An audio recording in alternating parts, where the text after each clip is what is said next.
Next slide. All right.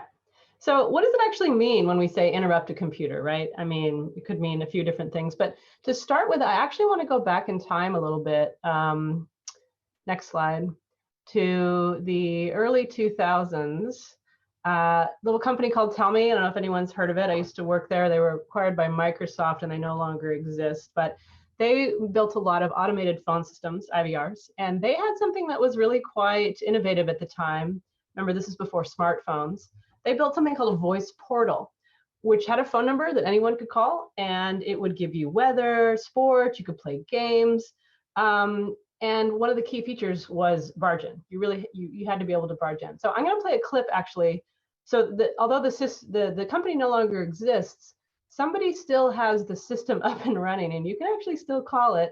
So I recorded myself calling it to demonstrate what it was like. The recording's a little long, it's about 2 minutes, but what I want you to do is listen for two things. I want you to listen for when the system is asking me to interrupt, and also when I'm interrupting.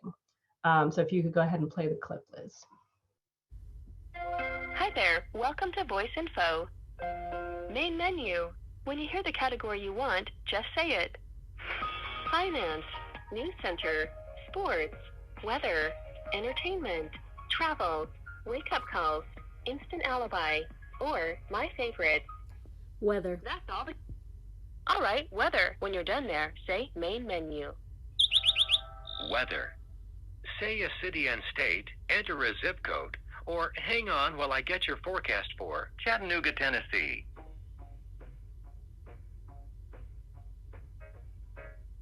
Say stop to interrupt this forecast. At 3:17 p.m., it's cloudy and it's 62 degrees with calm winds. Today, mostly cloudy skies, a high of 64. Main menu. When you hear the category you want, Sports. Just say it. All right, sports. When you're done there, say main menu. This is sports. Say the name of a sport, or say, tell me my choices. Basketball. NBA. Here are the latest NBA scores and schedules. You may interrupt at any time with an NBA team name or another sport. Yesterday, the Jazz downed the Trailblazers 121 Main to menu. 150. Main menu. Blackjack. When you hear the blackjack, got it. When you're done there, say main menu. Welcome to Blackjack. Celebrity voice impersonated. Shuffling, you would dealt the 5 of spades and the 7 of clovers for a total of 12. The dealer is showing the 4 of diamonds. Say yes for another card or no to stay. So I don't know how many of you recognize that fake celebrity voice of Sean Connery playing poker. Anyway, so I think there's a lot of interesting things about this system, actually. So there's the fact that it's constantly saying, you know, say stop at any time, say main menu at any time, say the option you want at any time. And also it has some other interesting things that don't have to do with barge-in, but it has a lot of audio, right? It's got like the sound of the basketball game. It's got the birds for the weather.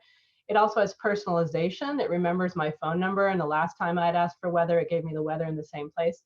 But the thing is, a system like this couldn't exist without barge-in. Imagine if you couldn't interrupt and you had to go through every single option every single time. It would just be unusable. And so at that time, you know, that was an essential part of the technology. Next slide. So, you know, this is, remember, again, before smartphones, before smart speakers, before smart displays. This was one of the only ways. I mean, there was the web, but this was one of the only ways to get things over the phone, and you know, it was just essential. Next slide. But what about voice assistants? What about barge-in with voice assistants? So we don't have the same type of barge-in, of course, but we do have other types. Mainly, it's the wake word or the hot word. Hey Siri, hey G, Alexa. Sorry if I'm triggering all your devices. I always say hey G, so I don't trigger mine. And that is a very crude form of barge-in. That's kind of like the hammer of barge-in, right? It's just like stop everything and listen to what I have to say, which you have to have to use the system at all. Then we have other types like quick phrases. For example, on the Google Assistant, when the timer is going off, you can just say stop. You don't have to say the hot word first. And they've been adding additional quick phrases recently. You can say things like turn on the lights without the wake word. You can say, if the phone call is coming in, you can say answer call or decline call. So that's expanding a bit. And then a very new one on the Google Nest Hub Max, if you look at it, mine is over here, I'm looking at it. If you look at it, if you have it enabled, it does face recognition and voice recognition, so that if you're looking at it, you don't have to say the hot word, and that's very interesting as well. But why don't we have traditional barge-in on voice assistants? Well, I have a couple of theories. One is that the way we use voice assistants and an automated phone system, they serve different purposes. When you call a phone system, you are often engaging in a multi-turn conversation. You have something to get done, you have to go through multiple layers. Barge-in is really important. With voice assistants, it's very often a one-off, play this song, answer this question, set this timer. And so barge-in isn't really needed as much. Another reason is just technology-wise. When you are calling a phone system, you have the phone like this, it's very easy to tell who's talking. Am I talking to the system? Yes, obviously. If you have a smart speaker sitting in the middle of the room with its directional, with its far field microphones, lots of people are talking. I'm talking to myself. How does it know that I'm talking to it? It's a much harder problem. Next slide. And when you think about interruption, I don't know about you, but to me, it's got a negative connotation. As kids, we're told like, don't interrupt, it's rude. But how do you feel about interrupting your voice assistant?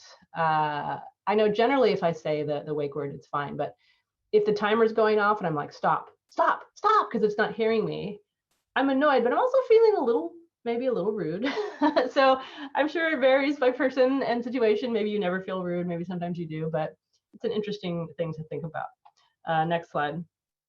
But as Liz is going to talk about very soon, not all interruption is the same. As I've been learning more about conversation analysis and how humans talk, I'm learning about things like overlap, which can actually be a positive in the way we communicate. It can show that I'm really engaged with you, that I'm not just sitting here like a stone as you talk to me. I'm supporting you, but overlap is not something we do with CUIs, with conversational user interfaces.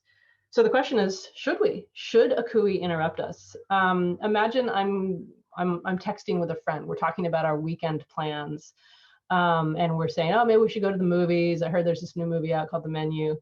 And what if an assistant of some type jumped into the conversation on text and said, oh, here's the movie times for The Menu on Friday? Would that be good? Maybe, maybe not. But I'll give you an example of a bad interruption, which is I was watching the incredible TV show called Love is Blind. Okay, it's a terrible, terrible TV show. It's a reality dating show. And for anyone who hasn't heard of it, basically you've got a bunch of men and a bunch of women, and they get together and meet each other, but they don't see each other. They talk one-on-one through a wall, and they have 10 days to get to know each other. And during that time, they can propose to each other, and they honestly, some of them get married. That doesn't matter. Okay, what matters is there was a person on the show that I was watching named Alexa.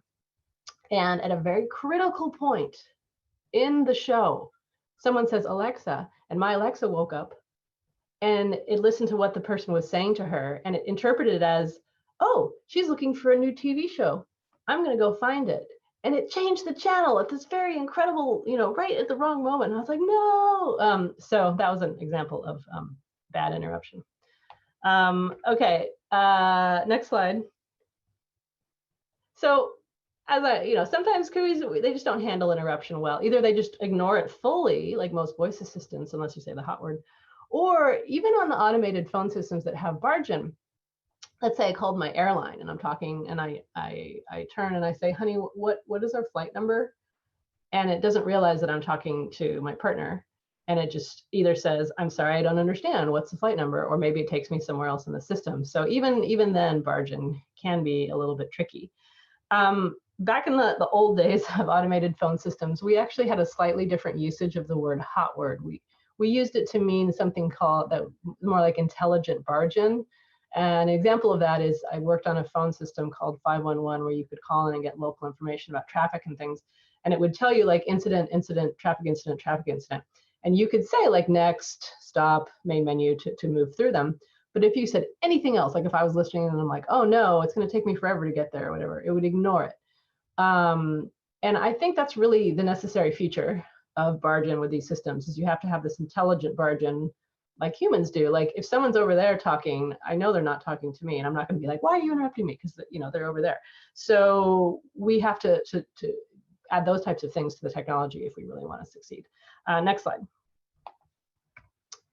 So when I was in the UK this summer, getting to work with Liz and Saul in person, we were trying to record the example where Siri offers a bit of encouragement. So go ahead and play the first clip.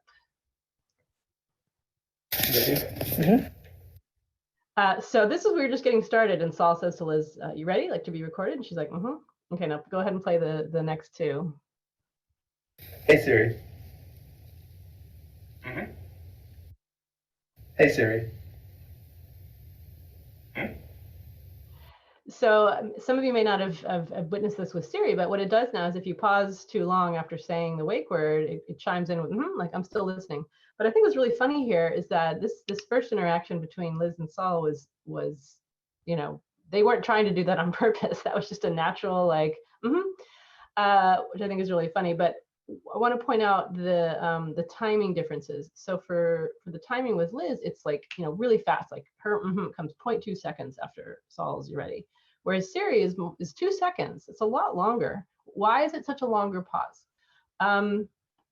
I mean, I don't work at Apple, I don't know, but I can speculate that they did a lot of testing with this and they experimented with different pause lengths and found that this is probably the best one. And why would that be? I think it just points out that sometimes we think, oh, we just have to mimic exactly the way people talk because that's how they're going to talk to their voice assistants. But in fact, it's not always the same. And I suspect if Siri's was 0.2 seconds, it would be too soon. And people would start cross talking, and where you go and you're interrupting each other. So obviously the longer pause when you talk to Siri is more appropriate. Next slide. This is the last slide for my section. Basically, what I want to say is, if you design conversational user interfaces, I really want you to think about your definition of interruption, especially as you're listening to Liz and Saul in their sections and you learn more about how humans interrupt. What would it mean if we adopted some of that for a CUI? Should we? The technology may not be there yet, but if it were, what would be the right way for us as CUI designers to do so? And now on to Liz.